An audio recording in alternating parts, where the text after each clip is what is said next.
What's up, freaks? It's your boy Marty here to introduce this rip of TFTC. I sat down with Max Keidun from HodlHodl to talk about his new company, Debifi, which is looking to bring similar multisig collateral tools to institutional capital providers, liquidity providers.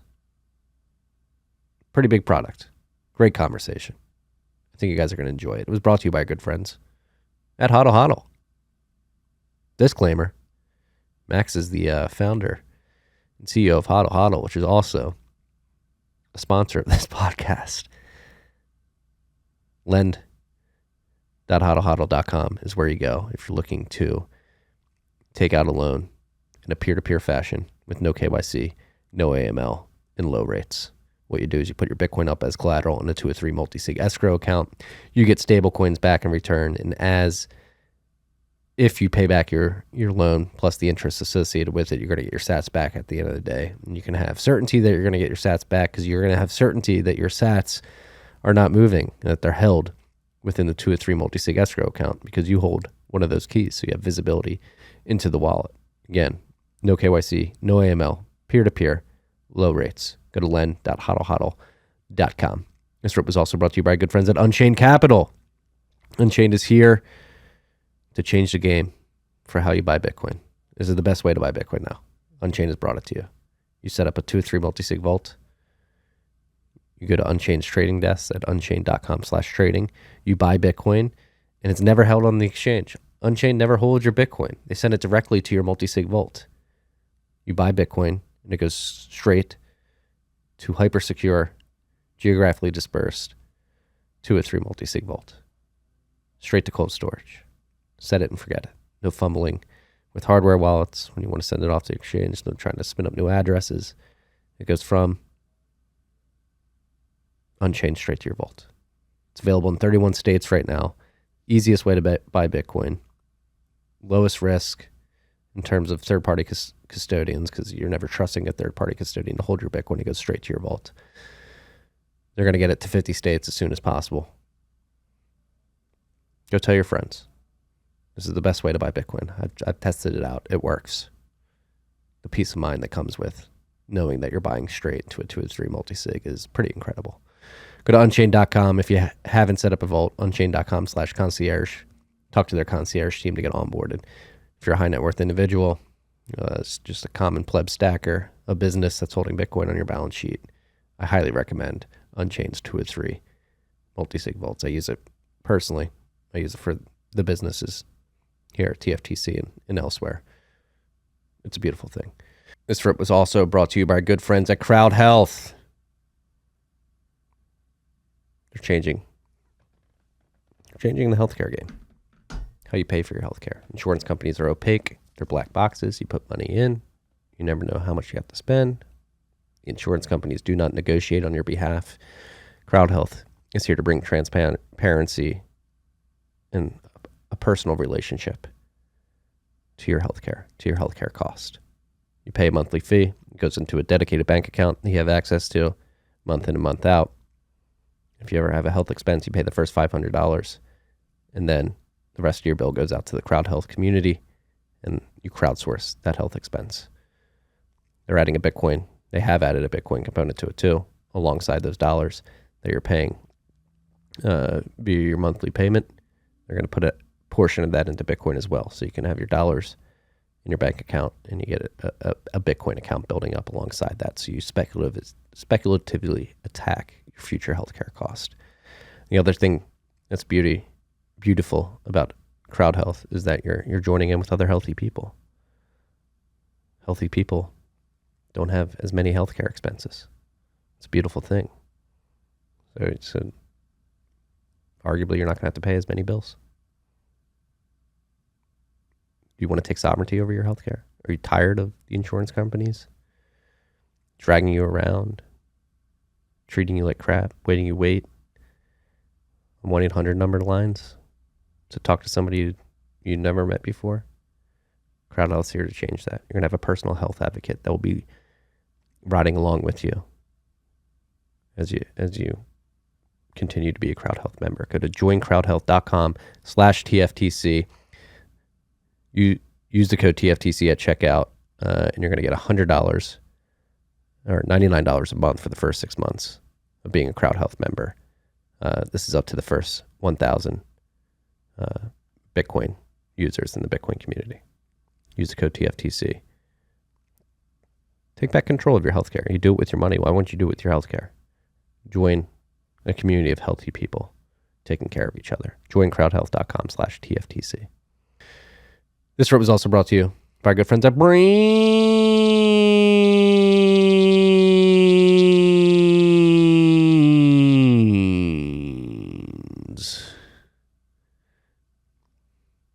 What can I say about Braiins? I'm thankful that they exist. Their products are incredible. They've been around for over a decade now.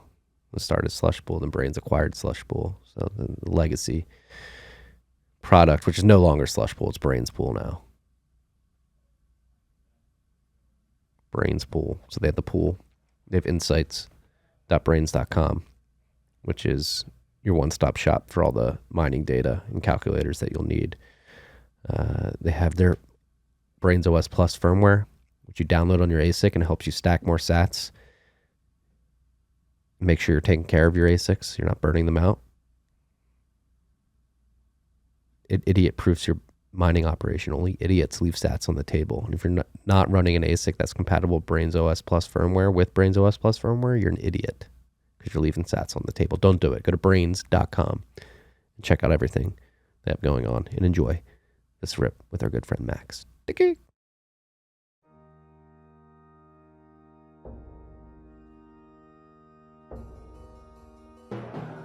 You've had a dynamic where money's become freer than free. If you talk about a Fed just gone nuts, all the central banks going nuts. So it's all acting like safe haven. I believe that in a world where central bankers are tripping over themselves to devalue their currency, Bitcoin wins. In the world of fiat currencies, Bitcoin is the victor. I mean, that's part of the bull case for Bitcoin. If you're not paying attention, you probably should be. Max, are you well rested?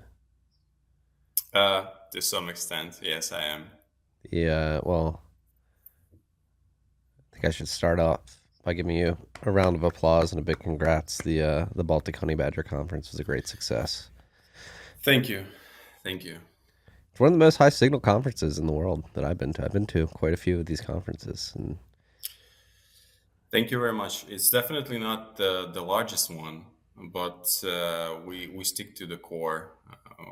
We stick to the roots. And as many people say, it's the most Bitcoin OG conference out there. Yeah. I mean, the quality of people that you get to that conference is extremely impressive. Thank you for allowing me to participate. It was a lot of fun. Thank you for being there and helping us.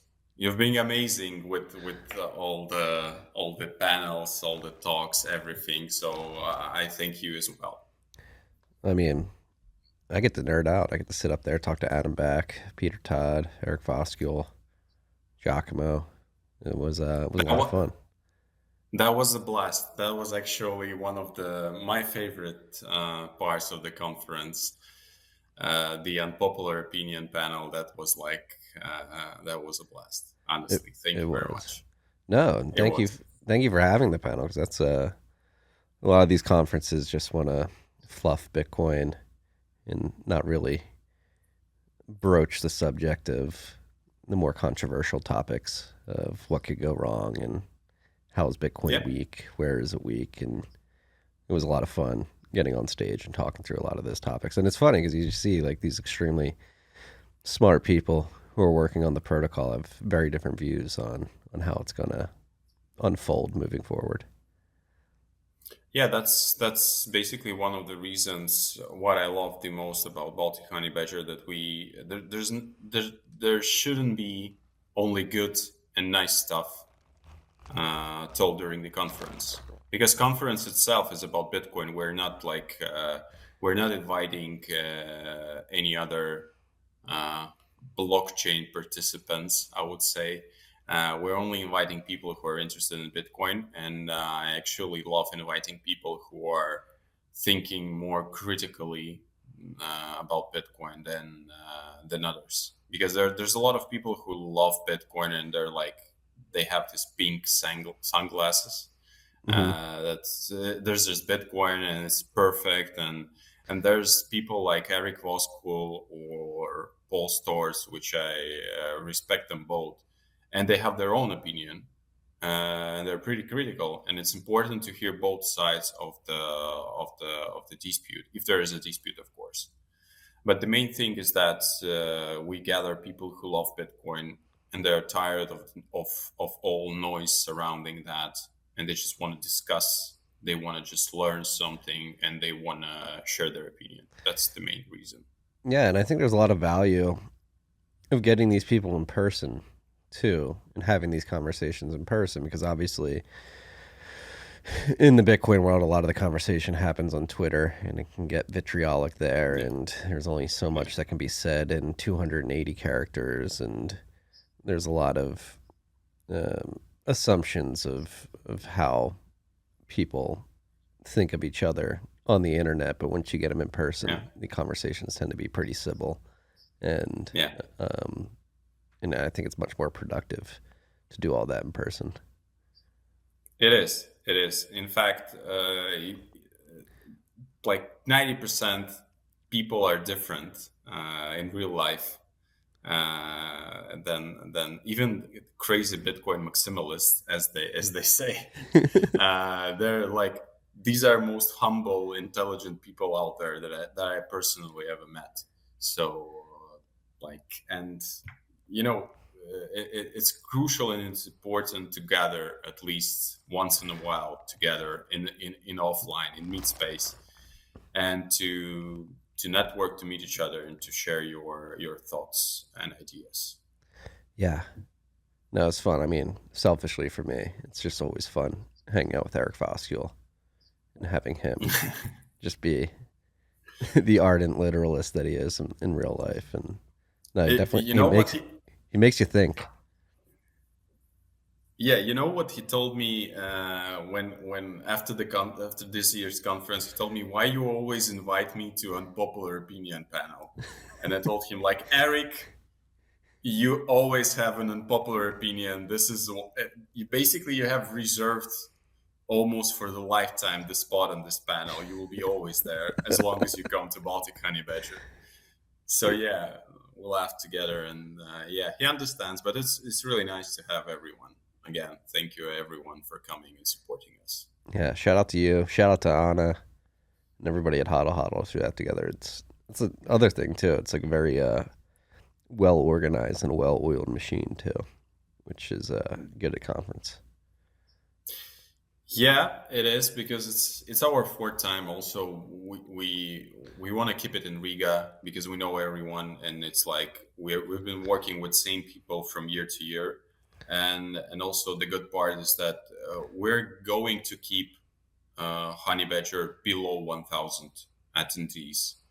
Like, we decided that it's going to be most probably our policy for as long as Baltic Honeybadger is there. This will be our policy. So it's limited, but hey, there's less noise and more signal, and people get to get around and they get to speak with everyone and meet everyone. So yeah, this helps. Yeah, and Riga's one hell of a city too. It's a beautiful city. I was because I hadn't been. This is my first year going since 2019 or 2018, maybe even. And I forgot how incredible Riga is as a city. It's just incredibly great, small, beautiful city over there in Eastern Europe. Thank you. In the Baltics.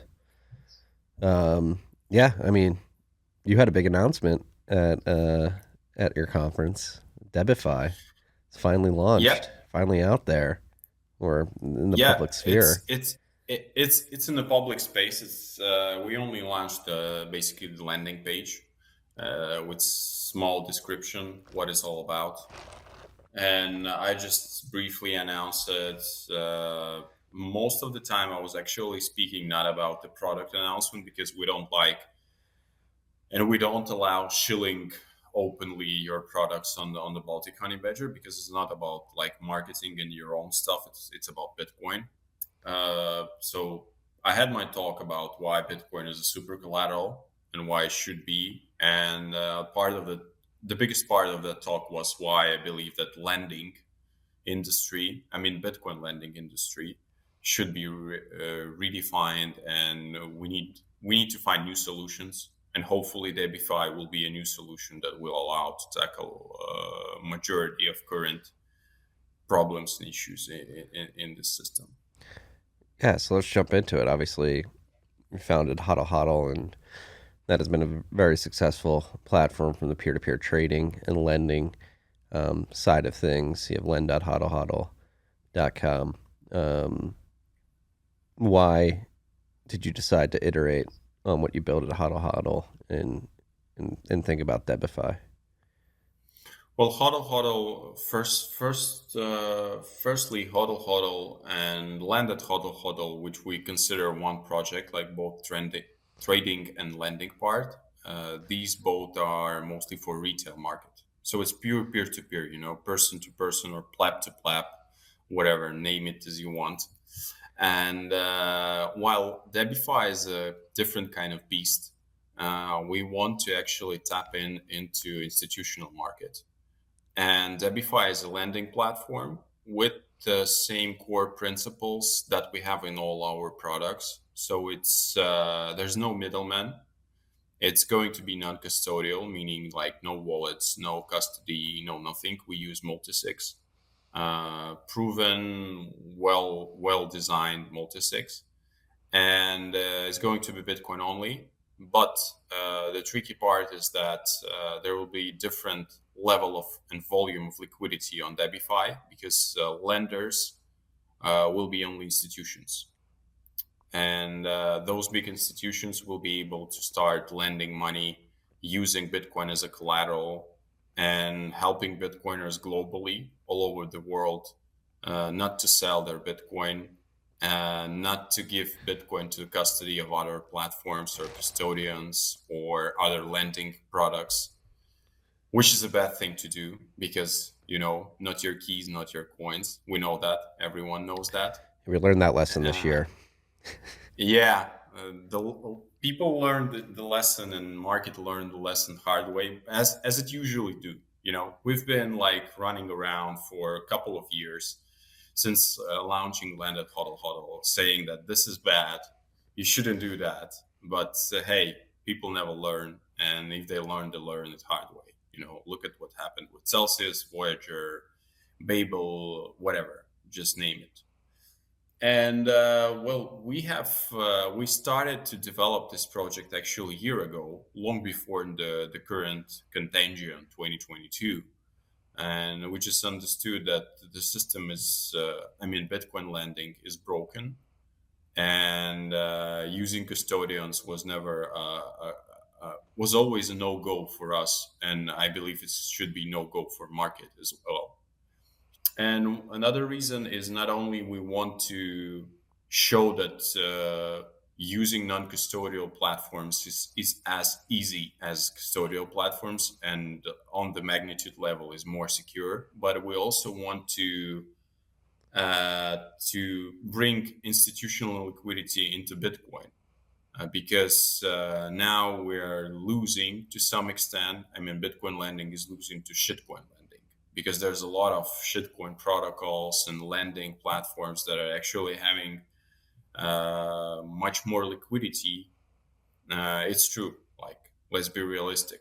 They have like billions in liquidity, and and Bitcoin in that sense is actually losing. The only comparable liquidity is going through custodial lending platforms, which is, as I mentioned, is bad thing to have. Yeah. And so let's jump into, why do you think the shitcoins have won out? Is it a UX thing? Is it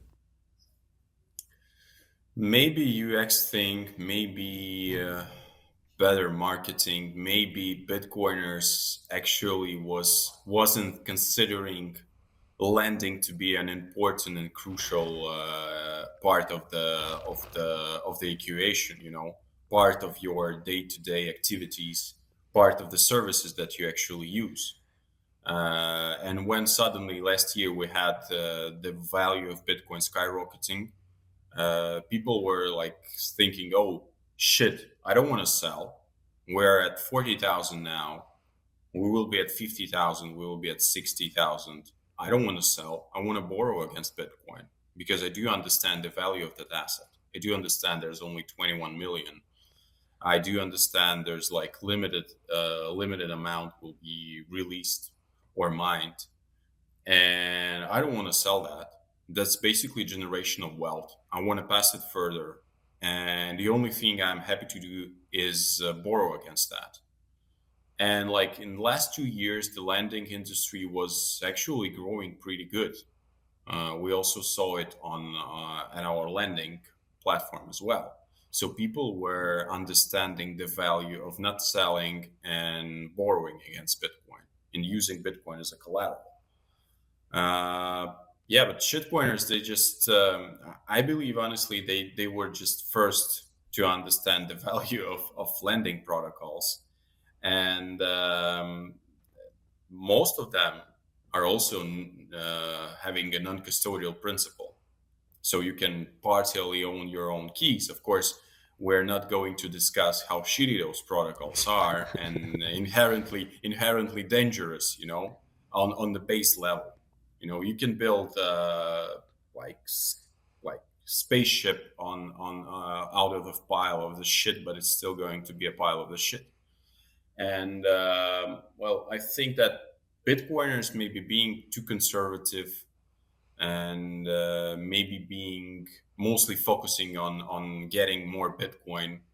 And then at some point you just understand like, well, you never have enough of Bitcoin, but at some point you understand that you need to have fiat, or you need to have stable coins, or you want to buy more, you want to increase your position. And then borrowing against Bitcoin comes into play. And then you start looking for options, and basically the option to borrow against your Bitcoin in non-custodial fashion is very limited. There's basically 2-3 platforms out there, like Land, Unchained Capital, and maybe a few more. I'm not familiar with them, but maybe they exist. But there's an issue: liquidity. If you have like 100 Bitcoin and you want to borrow against 50 Bitcoin, and you're not based in US, for example, you're based somewhere in Europe, where some of the platforms actually don't operate and they cannot issue loans to you in euro, and you want to do it through a non-custodial fashion, then you basically have no choice. You can't do that because some of the non-custodial platforms are limited to certain markets. Mm-hmm. And they only issue like in US dollars, for example. Landed HodlHodl, we only provide services in stable coins, and this is not us providing services. It's actually people giving liquidity to other people. And also, as I mentioned, this is mostly retail focused product, and we have a cap for a single contract, which is 25,000. So you are getting with a huge problem. You, as a European or as a participant of the market outside of US, you don't know where to go, and your only option is a custodial lending platforms. And in fact, there are a lot of markets in the world where even custodial lending platform is not an option, because they don't operate in that market. They don't have a license, they don't have liquidity, they don't operate in a certain currency. They don't do that. And so you are stuck. Either sell or hold forever, which is not bad thing to do, but you don't have liquidity, right? Mm-hmm. Yeah. So and we figure out that we should build solution which is highly scalable, like globally scalable, because Debifi is not about giving a liquidity by ourselves. We just provide tools for liquidity providers.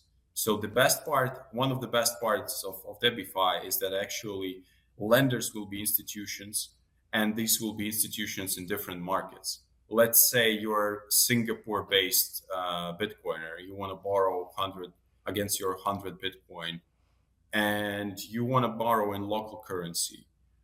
If we have a Singaporean authorized bank or hedge fund or whatever liquidity provider, you can easily do that through Debifi. If you're in Brazil and you want to borrow in Brazil real, and we have an institutional liquidity provider there, you can do that.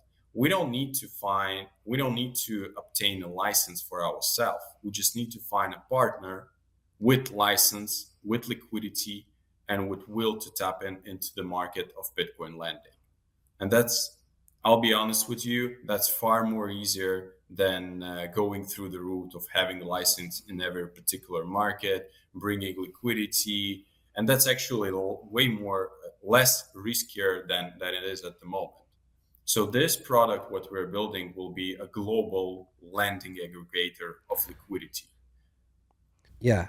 And from the liquidity provider's perspective, it's pretty low risk considering the security model that Multisig provides, and that Multisig is securing Bitcoin, which is supercollateral, which is a term that you and I both like and really believe is one of Bitcoin's first killer applications, is this use of supercollateral, since it's highly divisible, very easy to send, and you can create a security model around Multisig that really gives the liquidity provider assurances that if the person they're lending money to winds up going belly up, they're going to be okay because they can see the collateral, they can see it's secure, and if worse comes to worse, they're going to be able to get their value back. Yeah, and we will have like Multisig, but there's twist for that particular Multisig and Debifi. There will be 4 signatures. One goes to lender, one goes to borrower, one goes to Debifi itself, and 4th signature will be held by our partner, who will be a 4th key holder. We have announced them as well. It's going to be either Blockstream, HodlHodl, and Gen3, which is a new company by Samsung. We're also in talks with several others. They will hold a 4th key, which is a backup key, and consensus mechanism will work with 3 out of 4. So basically you need to have at least 3 signatures to move funds from collateral. And of course, it's going to be supported from the start with all the hardware wallets. So you will be able to store your key from that Multisig on your hardware wallet. And we're also we're actually developing already a standalone application on your mobile phone. In case you don't have a hardware wallet, you will be able to hold your keys in a mobile wallet, which will be specifically designed only for holding keys to Debifi Multisigs in your mobile phone. So there will be not only new consensus mechanism, which is more secure, because even if we consider that lender and borrower are compromised somehow, then it's still not enough to move funds from collateral, right? Because there's only 2 keys. So you need to have a 3rd one, which both of them are stored safely and securely in cold storage. So yeah, that's not only going to be way more secure than existing options on the market. That's not only going to be highly scalable, liquid, and all that stuff, but we're also building it in that sense that it's going to be easy to use. You don't need to you won't even understand that you're using Multisig, right? There will be an interface, just like now when you're using land at HodlHodl or HodlHodl trading part. Most of the people, there have been cases that people don't understand that they're trading through Multisig. They think that they're actually sending their coins to wallets that we control, although we don't control anything. We just hold one key and provide technical solutions for that. Yeah. And so what's when you think about Debifi and getting it adopted by these institutions that will then lend out to people living in their jurisdictions, what is the incentive for one of these liquidity providers to provide liquidity to Bitcoiners looking for loans? Well, Bitcoiners, they don't want to sell. They don't want to sell. They just want to hold to their Bitcoin. And most of the Bitcoiners, they are ready to overpay. If you will compare the rates for, like, let's say, real estate lending rates and crypto lending rates or Bitcoin lending rates, usually Bitcoin lending rates are higher than real estate lending rates. That's the first thing. So first option and first main reason for bankers to start exploring Bitcoin lending is that they actually can earn more money. The second thing, as you mentioned, is that Bitcoin is a super collateral. It's highly liquid. If you're a lender and your borrower gets liquidated, you can instantly sell that on any centralized or non-centralized platform out there and get into fiat. It's not like with real estate where you need to wait months. You need to auction this. You need to do this, that, and that. And most probably, when the time will pass, you will lose the value of your collateral. With Bitcoin, it's instantly. The person get liquidate, you can send it right away to your exchange account, and you can sell it right away for fiat and fix your profits, right? And in Debifi, actually, there will be an option to hedge your risk. We have a partner for that. So there will be no volatility issues for bankers, for lenders. So lenders will be able to fix the Bitcoin price at the moment of liquidation, and they won't be worried about that the price is dropping or effectively price is rising. So that's a game of two ways, And the third thing is that they will be able to do it directly. So they will be able to issue loans directly. Thus, there will be no middlemen. We're effectively eliminating middlemen for middlemen. Now, if there's a bank at the moment who's willing to go and, to earn some money from Bitcoin loans and earn some money from Bitcoiners, in order to start issuing loans or in order to start playing on the Bitcoin lending market, they need to go to centralized service provider, let's say like to BlockFi or any custodial platform out there. They will give their liquidity to that centralized liquidity provider. And that's a risk. First of all, your liquidity, your money is with a third person, with a third company. I'm not saying the company is bad, but we all saw what happened with Celsius. I don't think that only borrowers were victims in that case. There's a shitload of lenders out there who are running and trying to get their money from Celsius, most probably. So that's the first thing. There's custodian risk for even for institution. There's always a custodian risk. As long as you handle your money, even if it's fiat, to the third party, there's a high chance, or there's a small chance, but there is a chance that you will lose that money. That's the first thing. And the second thing is that middlemen will always charge you some extra fees because they are doing their part of the job. So if you will go to custodial lending platform, give them your money, they will probably charge from your interest payment some money to their pockets. While in this case, in this solution, you will have a direct approach to the borrower, and all interest payment that you will receive in full from the borrower directly to your wallets. Yeah. So the lender saving more money. And then most importantly, what really excites me about this is, like you mentioned, the way the lending market is developed today, you have credit funds giving a bunch of money to centralized lenders who are taking Bitcoin as collateral and then giving the money out. And you're essentially, as a liquidity provider, allocating due diligence to these firms. And as you mentioned, the Celsiuses, the Voyagers, the Babels of the world have proven not to really have good risk management in place when it comes to lending the liquidity that these lenders are giving them out.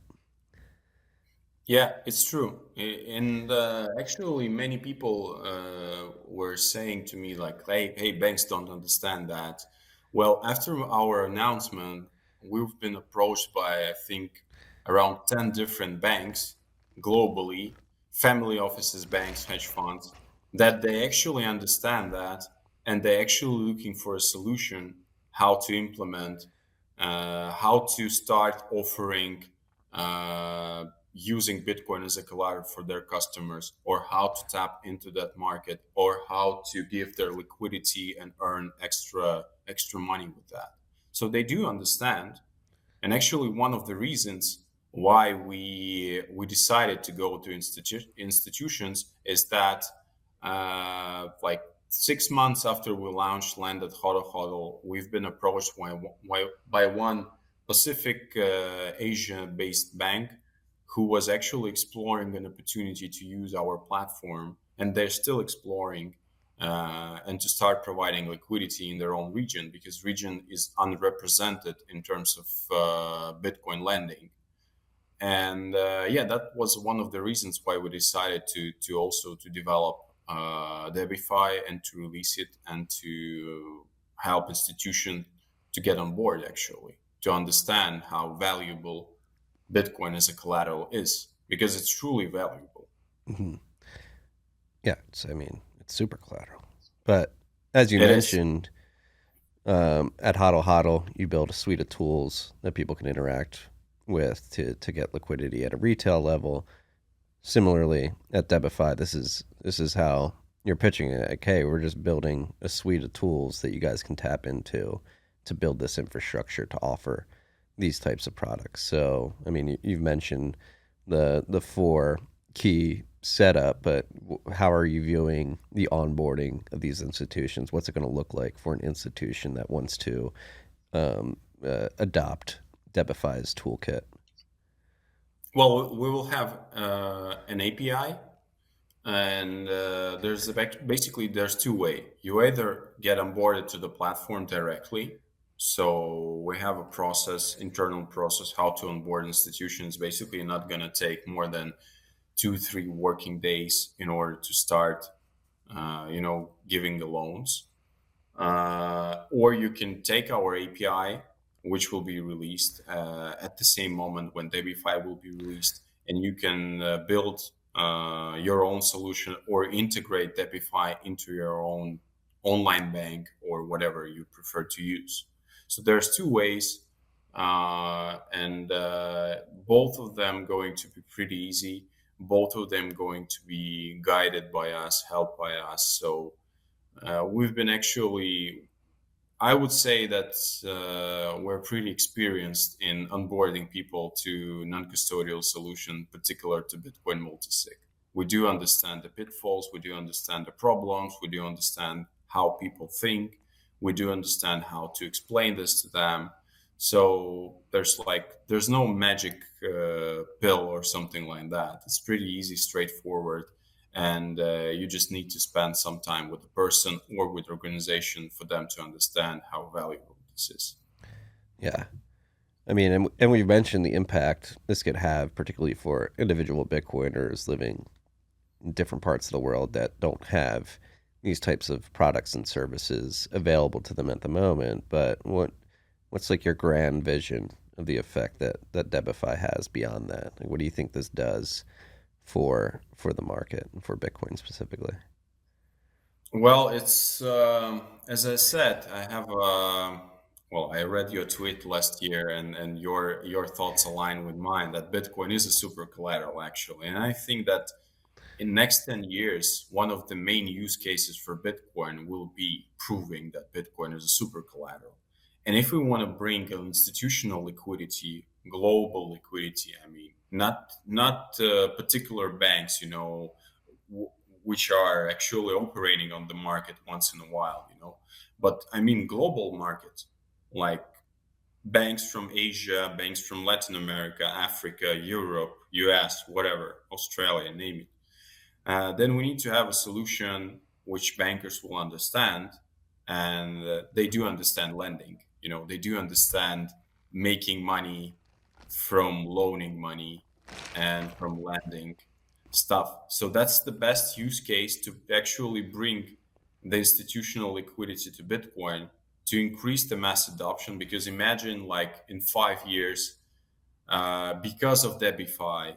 Maybe there will be a lot of similar products, whatever. We don't care. We like it's going to be good for the market because market is huge and liquidity is huge out there. There will be enough space for everyone. But imagine that there's no longer an issue to go to your banker and to borrow against your Bitcoin. Just like you can borrow against your, house or car or against your salary or whatever. You can just go to your local bank, and if you need money, you can say, hey, I have like 1 Bitcoin. The value of 1 Bitcoin, let's say in 5 years, is 1 million. I want to buy a new house. Why so bearish? Okay, 10 million. I wanna buy like house or whatever I want to buy. And you go there and he's like, okay, we understand that. There's no questions. There's no issue. Here's we operate through Debifi or any other platform. Let's do that. And the best part is actually that you don't need, like with real estate, there's usually a longer process of borrowing money against your real estate. There's usually people who come to your house, they do analysis, they do evaluation, they do that and this, and there's a lot of paperwork and all this bullshit, and this takes a lot of time. With Bitcoin, it's very similar. Not similar, it's different. It's simple. You just you have the value of Bitcoin, which is current value, and you can actually borrow against that instantly. Same way as I mentioned for lenders, you can liquidate it instantly. You can borrow against it instantly. There's no like person who is going to evaluate your Bitcoin is good or your Bitcoin is bad. There's just Bitcoin, there's just Bitcoin. It costs like 10 million and you want to borrow against that. And that's straightforward and simple. Yeah. Yeah. And like in the context of other loans too, like if you're loaning against your salary, there's risk with that from the lender's perspective, because it's like, is he going to lose his job? Is he actually making this money? Like, is this pay stub he's been showing me, like, actually what he's going to be getting in the future? And with Bitcoin, it's like, no. He has the UTXOs. It's in this multisig escrow, and it's there. So we can verify that instantly and release liquidity instantly. It is still baffling that the broader market does not recognize this inherent utility from a collateral perspective. I think that the broader market was actually experimenting with Bitcoin and proving we Bitcoiners and the whole community, we were mostly focusing on trading, buying, selling. Last 10 years or first 10 years of Bitcoin, everything was about trading, exchanges popping up. We have this, the main use case was proving that Bitcoin is a super trading asset. It is. You can trade it 24/7, highly liquid, again, anywhere in the world, no banking hours, no nothing, no holidays. You want to trade, right? And now it's time for another step. And another step is to prove that Bitcoin is a super collateral. Because one of the things why collateral is becoming valuable is that the more people use it, the more banks using it, the more valuable it actually is going to become. Because there will be no issue to get a loan against your Bitcoin. And one of the things that you mentioned, like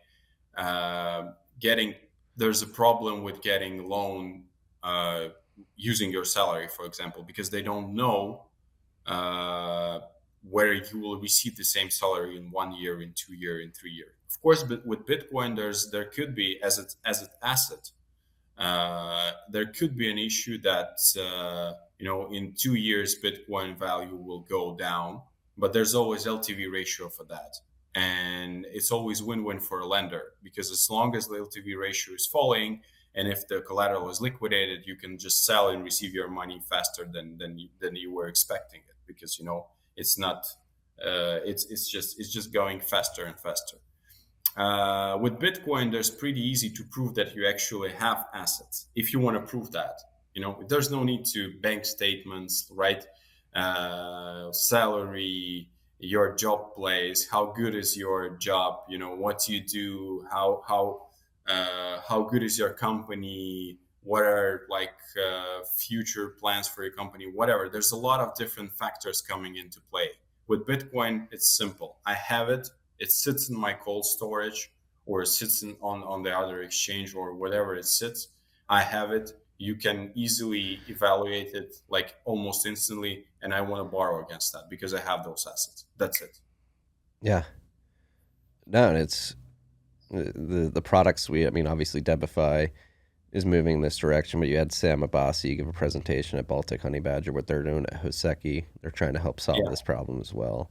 Matt and I were talking about it yesterday on Rabbit Hole Recap. It's like I myself personally, in the past, going to rent an apartment in New York City, they were asking for proof of funds, and I'm trying to be hey, I'm a Bitcoiner, right? I hold most of my net worth in Bitcoin, and trying to prove to them hey, I have enough money to cover if I can't pay my rent. And back then, 3-4 years ago, they would just laugh at me. And so seeing something like Hoseki, Debifi, sort of legitimizing the fact that Bitcoiners do have this backdrop of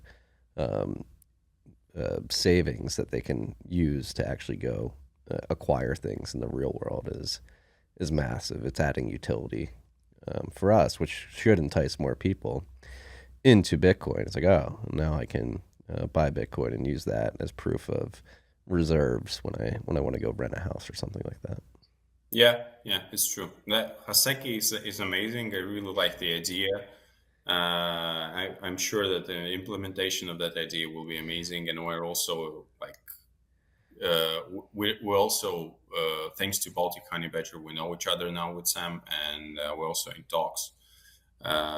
So yeah, I think they're moving in really right direction, helping Bitcoiners use Bitcoin as a unique tool in order to rent a house, or to buy a house, or to borrow against Bitcoin.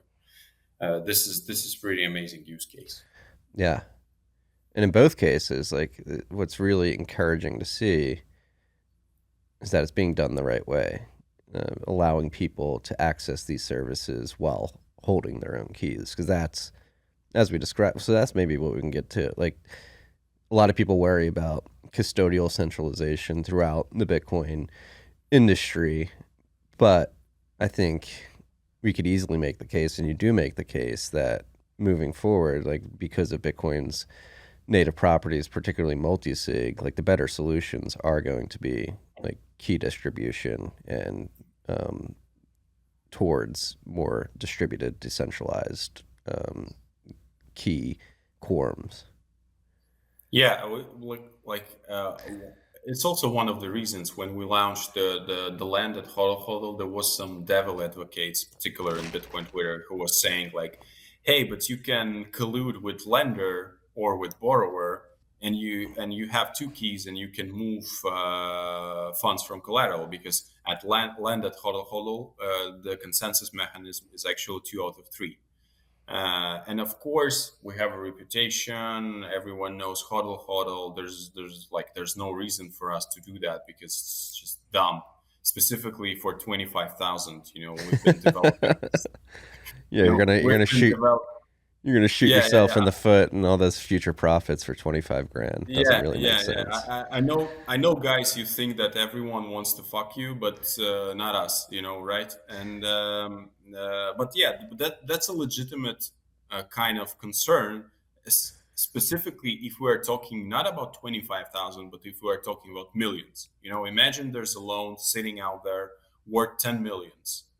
And that there's consensus mechanism 2 out of 3, and actually your technical provider can collude with your partner, and they can move this 10 million. Of course, it's a criminal case. There's a lot of stuff involved, but with new setup, which is 3 out of 4, even if we imagine that the platform collude with lender or borrower is still not enough. We still need to have a third key. So it's more set up with less trust, I would say. You don't need to trust us. You don't need to trust lender. In fact, you don't need to trust even the fourth key holder, although these are big names and there's no interest for them to ruin reputation like that. Blockstream, Casa HODL, there's like no reason for these companies to try and scam people. So basically, with a new setup, there's less incentives. In fact, there's no incentives and there's no technical opportunities to move collateral and to scam person out of his Bitcoin. So that's also one of the reasons why we decided to go with 3 out of 4. Mostly, of course, because the amounts will be bigger, and because we're talking about institutions here, and they're not interested in issuing loans 25,000 worth of. They would prefer giving millions. But also because that kind of setup not only more secure, you need to put less trust, but it also will allow us to offer more long-term loan contracts, 5 years, maybe up to 10 years. So this is like more. This is also again one of the things that been circulating, and people been asking us with our existing platform, like, hey, maybe you can expand the term of 12 months, which we have at the moment at the land, and give us like 5 years. So we decided we're going to build a separate product, and landed HodlHodl will just stay for retail, anonymous, and for people to borrow and for people actually to give their liquidity as well. Yeah. And like thinking about this, if it gains steam, I think it will gain steam. And if it becomes more popular, like you have to think just from a compliance standpoint for the liquidity providers, they may at some point in the next 2, 5, 10 years begin to prefer Bitcoin as collateral compared to everything else, just from like a pure paperwork and diligence perspective. It just simplifies everything. Like how much cost is this going to save lenders at the end of the day? Yeah, basically you can create multiple loan contracts remotely. You don't need to do any paperwork. The person doesn't need to come to your office, sign papers and do whatever they need to do, right? You can just issuing loans, sitting in one part of the world. If you have an opportunity and you have a permission to issue loans to certain other parts of the world, you can do that globally. I mean, you can provide your liquidity globally. So that's the best part. That's the best part. Yeah. And the key distribution too. Like I think back to when I worked at a fund and I was on the portfolio management team, and we were indexing a bunch of different hedge funds together, and we had to do individual due diligence on like literally where the servers of the hedge fund were, like what was their emergency plan, because they were single points of failure. And in this model where you have 4 different entities engaging in a 3 or 4 multisig, like you can it's not good to assume at all time, but like the risk is more distributed, and so it's de-risked significantly. Yeah, it's true. It's the beauty of multisig. You can distribute the authority, distribute the risk among different independent entities, and with different expectation, but they will all serve the mechanism of consensus, and they will all play by the game theory. Everyone should be acting as it is in his own interest, but also in the interest of the group, right? Yeah. And the now my mind's just like racing. How's this going to evolve? Because I don't know, it could be seen as controversial, but like lenders could even in the future like provide, like I'm going to go into the yield conversation. But like, so like, say somebody wants to get yield on their Bitcoin, or they want to use their Bitcoin as collateral for liquidity, but they want a lower rate. And what's going on in the Lightning Network, like you could see a potential future in which these liquidity providers are accumulating a bunch of Bitcoin from Bitcoiners, and they have all this sitting in escrow accounts and multisig escrow, but they can go to the end user at the end of the day. Hey, if you want a lower rate, we have this ability to lock some of your Bitcoin up in the Lightning Network channel and running routing node that's getting fees that will put that Bitcoin, quote unquote, to work. But considering the multi-sig nature of an HTLC on the Lightning Network, that's significantly de-risked too.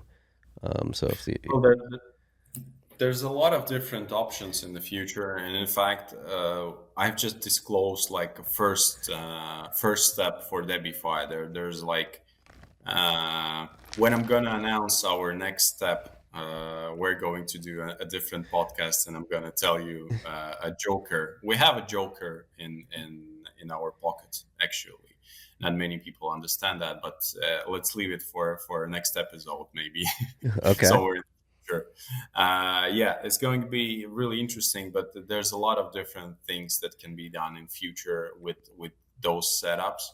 As for yield, Lightning join markets, these are all options that I think they're legit. But in generally, I'm against earning yield through custodial platforms, which was one of the issue why everything blew up, basically. Because like generally people don't understand how yield is generated, and it's always generated through risky operations most of the time, like 95% or even 99%, especially if we're talking about Bitcoin and crypto. Yeah. Right? There's no free cheese out there, people. You just need to understand that if you're giving someone your Bitcoin, sending to their wallet, first of all, it's not as soon as it leaves your wallet, it's no longer your Bitcoin. You just get used to that. And secondly, if someone is promising you like 1%, 2%, 3% on top of that, then most probably they're gambling or they're risking with your Bitcoin. That's just there's like, you cannot earn something without doing anything, right? Yeah. There's no magic yield your earning platform where you just safely can send your one precious Bitcoin and in 1 year time they will send you back 1.1 or 1.2 or whatever, right? Yeah, you just give it to Alex Mashinsky and he goes and he somehow produces the yield. That's what many people led to believe.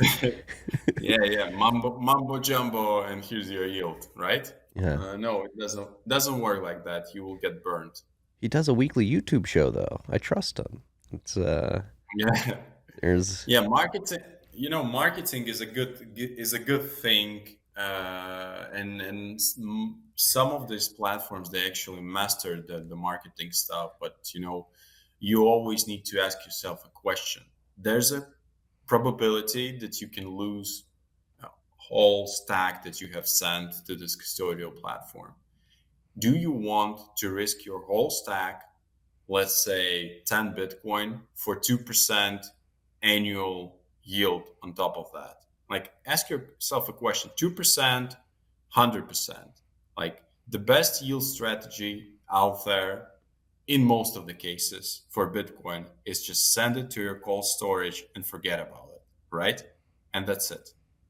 And if you need to have some utility on top of your Bitcoin, go to non-custodial lending platform, borrow against that, get some liquidity, spend it, invest it, do whatever you want, but just avoid custodial platforms at all costs. Yeah. And now my mind's racing too, considering everything is a bit of a tangent, not really related to what we're discussing right now, but considering everything going on in global markets right now, the Great British Pound crashing, the yen was crashing, obviously you have what's going on in Lebanon, Turkey, Argentina, Venezuela.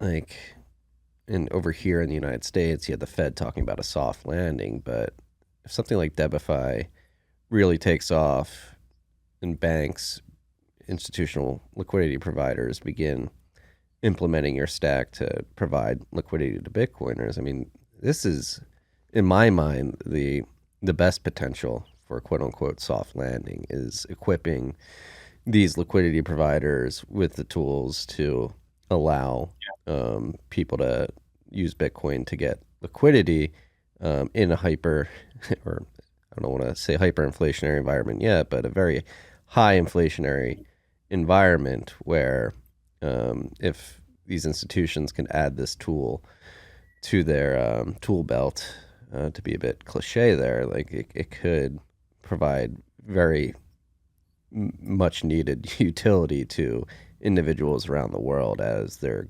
central banks and governments are debasing their currency in real time. Yeah, and the good thing, as I mentioned previously, like they will get a taste of Bitcoin through lending, and who knows, maybe at some point banks will start, accumulating Bitcoin. They will say we'll have reserves in Bitcoin, more and more, because they will understand how valuable it is, how easy to use it, how programmable it is, how you can be your own bank, basically, but you will finally have a property or an asset that you actually own. You will be able to own your money, as we say for Debify. But actually, yeah, that's I think that's one of the first major steps in onboarding banks globally to Bitcoin standard. That's the end game, probably. Because I don't believe that the banks and financial institutions are the final boss, for Bitcoin to achieve hyper Bitcoinization, and to do that. We all know who are the final boss, who make the rules, right? Who print the money. It's not the bankers. They just follow the rules. And I'm a former banker myself, and I know that. I remember when we've been dealing with some of laws or some of the rules that was made at that point, and most of them were just making our life harder and harder. Not only life of our customers, but also our life harder and harder. And I think what Bitcoin effectively can bring is also good old spirit of free market finally back to the banks. So I think it's only a matter of time when there will be orange build, and Debify is one of the tools how to orange build now. Yeah, and these people are just operating within their incentives. I mean, it's the typical "don't hate the player, hate the game." The game is broken, and Bitcoin is here to change the game. That's.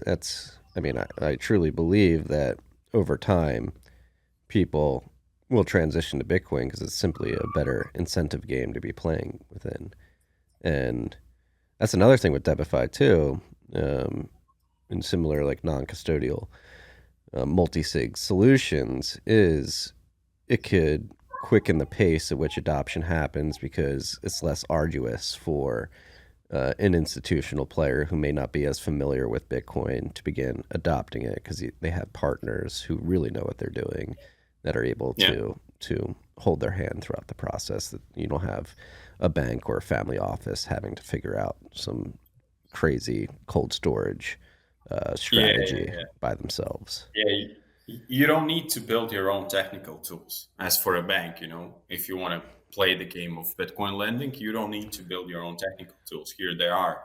The tools out there, just use them, right? Mm-hmm. You have liquidity, we have a technical tools. Let's just put them together and make something amazing.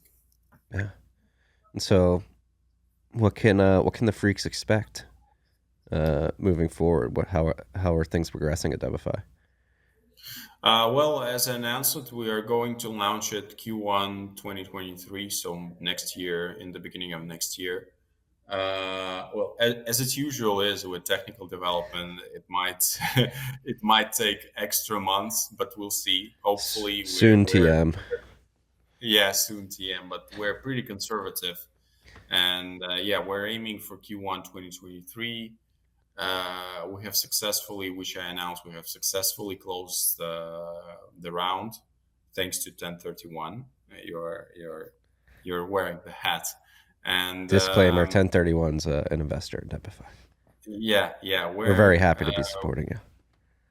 Thank you. We have almost completed building the team because it's going to be a separate team and it's a separate entity. So most probably you can expect by Q1 2023 MVP of Debifi going to launch. We have initial liquidity providers, which will be Bitfinex and XBTO. And first 6 months, we're probably going to operate in stable coins. So you will be able to get big liquidity in stable coins. And then gradually we're going to add fiat providers. So there will be, we already have them actually. We just want to launch one thing and then launch another thing. And then we'll have some third and fourth and fifth thing coming on. But most probably beginning of next year, Q1, not the beginning, most probably not January, not February, March. But yeah, we're building, we're developing, everyone is working, and some great news is coming actually in the next few months.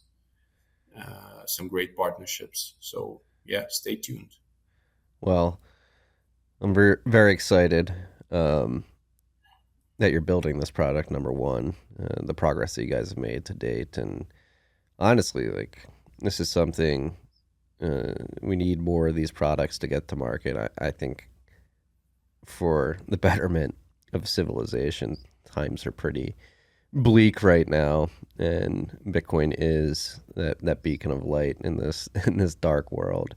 And what we need to do as Bitcoiners, as people building companies in the space, is equip as many people as possible with the tools they need to onboard as many people as possible onto Bitcoin as the Titanic is sinking around us. And so this is something I'm very excited to see come to market, because I think it's desperately needed and will be a net benefit on the global society overall, because people need the off-ramp. And this is a big stepping stone in that direction. Thank you. We're also excited. Yeah. What else is on your mind? Is there anything outside of Debifi that you're interested in? What's going on in Bitcoin right now? It's piquing your interest. Oh yeah. We're going to, probably in a few months from now, we're going to announce Baltic Honeybadger next edition, which will be fifth one, which will be a small date, five honey badgers. But yeah, this one, and we did an announcement during Honeybadger about our existing platform. So by the year end, we're going to completely redesign and offer a new version of trading platform, HodlHodl, and new version of our lending platform.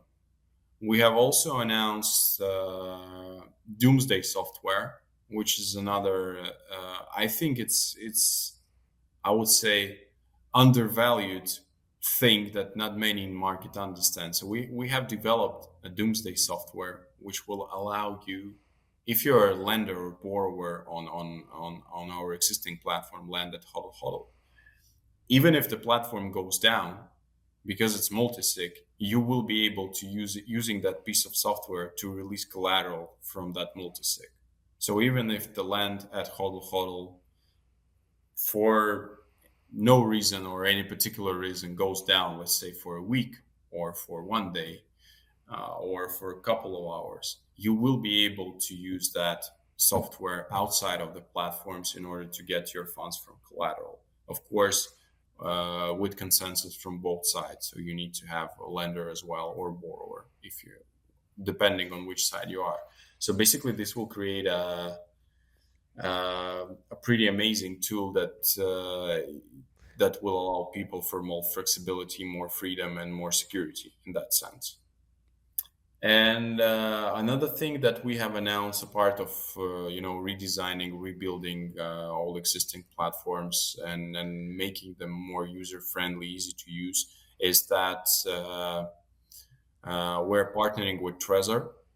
hardware wallet provider, and they are going to integrate HodlHodl peer-to-peer trading to the Trezor. So you will be able to trade directly from your Trezor, buy and sell Bitcoin. And of course, we're still working. Hopefully, there will be good news soon. We're working on bringing HodlHodl trading to US market. Hell Because at the moment, only lending platform is operating for US customers. We want to have a full suite of our products available for US. So I hope this will happen in next 6 months, something like that. Incredible. Doomsday stuff's very important. Being able to do that offline, just again eliminating the custodian risk wherever you can. A website is one of those risks, so it's incredible that you guys are going to offer the app to do that offline. Yep. Well, you're crushing it. How do you do all this at once? I have a great team, actually. We have a great team. We've been heavily investing in building a great team, and it's always about people. It's always about people. And I'm lucky that people I've been surrounded with, they're like as passionate as I am, and they're talented, and they do help a lot. Where there's strong team feeling, so we are all involved. We're all interested in bringing our products to the mass market, to as many markets as there is. When I see that there's like new markets opening on trading platform, like there's new currencies, and I see that there's action happening in Africa or in Latin America, it just gets me. It's just it gives you a lot of power to do that, because we know from our experience, specifically with our trading platform, but also with lending platform, that in emerging markets, which we're building for, our existing suite of products are mostly focused to emerging markets. Of course, we've been used in traditional markets as well, and actually heavily used in traditional market, but there's also a lot of users in developing countries, in emerging markets. And when I see that people are actually using this to avoid, as you mentioned, hyperinflation, or government restrictions, or not being confiscated, your money not being confiscated by the government, or just to flee out of the country and to get your assets together with you, because there's banks are controlled by local governments. This is what we're doing. We're doing this in order to bring Bitcoin to as many parts of the world as there is, because there's a lot of markets out there. There's a lot of countries out there who doesn't have that infrastructure that we have. You have, or I have opportunities like that. And and Bitcoin is, as you mentioned, it's a beam of light, right? And for many people, we have use cases when people actually used our platform in order to run away from the country and help them survive. And that's what amazes me, and that's what's keep us going and building and doing this stuff. Not like high valuations, or raising another round from investors, or buying myself some cool stuff. I love buying myself a cool stuff, of course, but I'm still far from that, from buying an actual cool stuff. But anyway, we are passionate in our team. We're passionate about that, and most of us are coming from emerging markets. Most of us are coming with the history. We do understand what is it living under hyperinflation conditions, or we understand how is it when you've been stacking money all your life, and then suddenly you wake up and government tells hey, your money is worth 10 times lower amount of new money that we have decided to launch from this day, and you are broke. We've been experienced that. We've lived through that, and we understand what is it, So yeah, it's kind of team and people and support of the community. That's what's important for us. Yeah. I'm sure it's easy to go to work every day when you're doing stuff like that. It's fulfilling, isn't it? Yeah, it is. It is. You have an actual goal. You're not the slave of money. You're not doing this for the money. Of course, you wanna live well, but you're also doing this to help people, and that's the best driver out there, honestly. Yeah. Now, Matt and I we pulled up the Paxful trading volume yesterday. We're just curious to see what's going on. Like the sub-Saharan Africa activity is blowing up right now. Yeah, Paxful is they're amazing. They have opened certain regions like Africa, and but same way as I was always saying, like local Bitcoins. Yeah, they're custodial. They do KYC, blah blah blah. But they have single-handedly built a peer-to-peer Bitcoin trading market. The market was non-existing at the point when they have started, and they have basically created the peer-to-peer trading market. Same way with Paxful. Yes, they're custodial. They do KYC. Like we're the opposite side, but again, they are opening new markets, and this is important for all market members, market participants.